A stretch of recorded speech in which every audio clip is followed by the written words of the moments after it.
విశ్వాసులారా, మిమ్మల్ని ఒక ప్రశ్న అడుగుతున్నా. వాక్యము చెప్పే బోధకులు కావాలా, కథలు చెప్పే బోధకులు కావాలా మీకు? ఈనాడు చాలామంది కాల్స్ చేసి మాట్లాడుతున్నటువంటి విషయం ఏంటంటే, అయ్యా మా సేవకుడు బైబిలే తెరవడు, బైబిల్లో నుంచి ఏ విషయం మాట్లాడు, మా బోధకుడు బైబిల్లో ఒక మాట చదువుతాడు, తర్వాత ఏవేవో సినిమాల గురించి, సీరియళ్ళ గురించి, లోకంలో ఉన్న కథల గురించి, ఫేస్బుక్లో, గూగుల్లో, యూట్యూబ్లో వచ్చినటువంటి ఏదో సమాచారం గురించి, న్యూస్ గురించి మాట్లాడతాడు, కానీ వాక్యమే చెప్పడు, మాకు కడుపు నిండడం లేదు, మా ఆత్మకు తృప్తి కలగడం లేదు అని ఇత్యాది విషయాలు ఎన్నో అనేక మంది మాట్లాడుతున్నారు కూడా. నేను ఒక విషయం అడుగుతున్నా, విశ్వాసులారా, ఒకసారి మీరు ఆలోచించండి. మీకు వాక్య సత్యమును చెప్పే సేవకులను మీరు ఎంచుకుంటారా, లేదా ఈ యొక్క అత్త కోడళ్ళ కథలు, అన్నదమ్ముల విషయాలు, ఈ లోకంలో ఉండే సామెతలు, ఈ లోకంలో ఉండే కథలు చెప్పి కాలము గడుపుకునేటువంటి బోధకులు మీకు కావాలా? అంటే ప్రతి ఒక్కరు ఆశించేది ఏంటంటే, లేఖన సారాంశ సత్యము చెప్పే బోధకులే మాకు కావాలి అని ప్రతి ఒక్కరు ఆశిస్తారు. కానీ లేఖన సారాంశ బోధనే మీకు చేస్తున్న బోధకులో కాదో, హితవాక్యమునే మీకు బోధించే బోధకులో కాదో మీరు ఎలా చెక్ చేసుకునేది? దేవుడే అన్నాడు, నా గ్రంథాన్ని పరిశీలించండి, నన్ను రుచి చూసి తెలుసుకోండి అని దేవుడు అన్నాడు. మరి బోధకులను రుచి చూడొద్దా? బోధకులను పరిశీలించొద్దా, పరీక్షించొద్దా, వారి బోధను పరిశీలించొద్దా? అంటే ఖచ్చితంగా పరిశీలించాలి. వాళ్ళు తీయని మాటలతో కాలం గప్పుతున్నారా? తీయటి మాటలతోనే వారు కాలాన్ని నడిపించుకుంటున్నారా? ఇది మనం గమనించాల్సిన అవసరం ఉంది కదా. లేదా లేఖనానికి అపార్థాన్ని సృష్టిస్తున్నారా, లేని వార్తలను చెబుతున్నారా, లేని విషయాలను చెబుతున్నారా బైబిల్లోకించి అనేటువంటిది గమనించే బాధ్యత విశ్వాసులదే.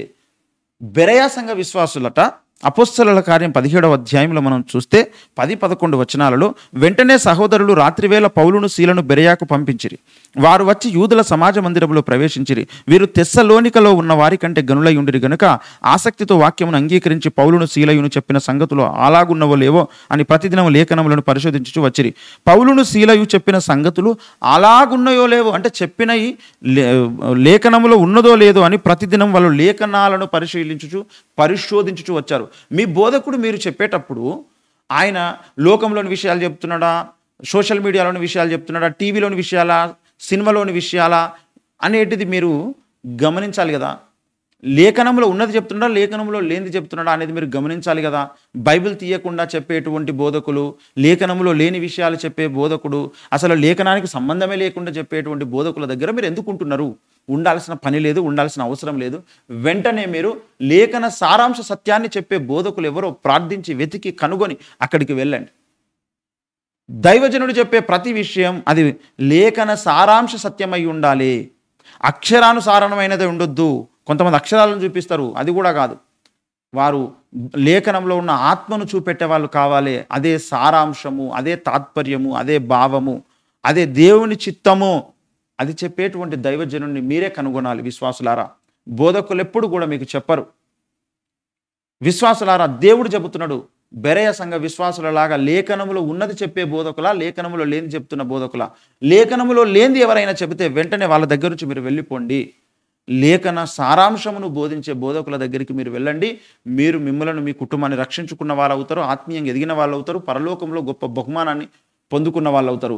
ఒకవేళ మీరు మొహమాటానికి మాకు ఈ దైవజనుడే బాప్తిసం ఇచ్చాడు, ఇక్కడనే మేము పుట్టినప్పటి నుంచి ఉంటున్నాం, ఇక్కడ నుంచి మా తాత ముత్తాతల నుంచి ఉంటున్నామని ఒకవేళ మీరు అనుకుంటారా, మీరు పప్పులో కాలేసినటువంటి వాళ్ళు అవుతారు. ఎందుకంటే మీరు దేవుని చిత్తానుసారముగా మీ భక్తి సాధన మీరు చేయరు. ఎందుకంటే మీరు కాపరిని మార్చలేరు.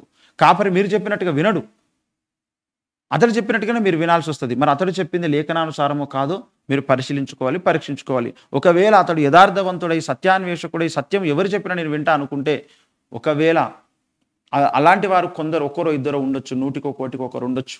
కానీ ఎక్కువ శాతం మంది వారు ఏది చెబితే అది విశ్వాసులు నమ్మాలి, విశ్వాసులు అదే వెంబడించాలి అనే టైపులోనే ఉన్నారు సేవకులు, నాకు అర్థమైన కాడికి. కాబట్టి మీరు లేఖనాలను పరిశోధించడం అలవాటు చేసుకోవాలి. లేఖనంలో ఉన్నది చెప్తున్నాడా, లేనిది చెప్తున్నాడా అనేది మీరు గమనించి చూసుకొని సత్యాన్ని మీరు తెలుసుకొని సత్యమందు ప్రతిష్ఠించబడాలి. అప్పుడే దేవుడు మిమ్మల్ని దీవిస్తాడు. ఒకవేళ మా సేవకునిదే బాధ్యత ఉంటుంది, మమ్మల్ని దేవుడు ఎందుకు లెక్క అడుగుతాడు, మా సేవకుని అడుగుతాడు అనుకోకండి.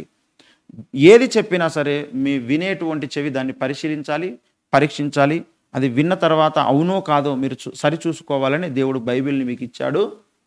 కాబట్టి పరిశుద్ధాత్ముడు మీకు సహాయం చేస్తున్నాడు. ఈ విషయంలో మీరు అనాలోచితంగా ఉంటే, మీరు పట్టనట్టుంటే రేపు దేవుడు మిమ్మల్ని తప్పక గద్దిస్తాడు.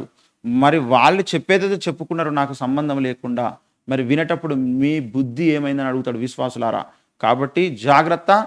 మీరు ఎలాంటి బోధకుని దగ్గర ఉన్నారో మిమ్మల్ని మీరు ఒకసారి పరిశీలించుకోండి. లేఖన కాంతిలో సరిచూసుకోండి. దేవుడు మీకు తోడైండును గాక. Praise the lord.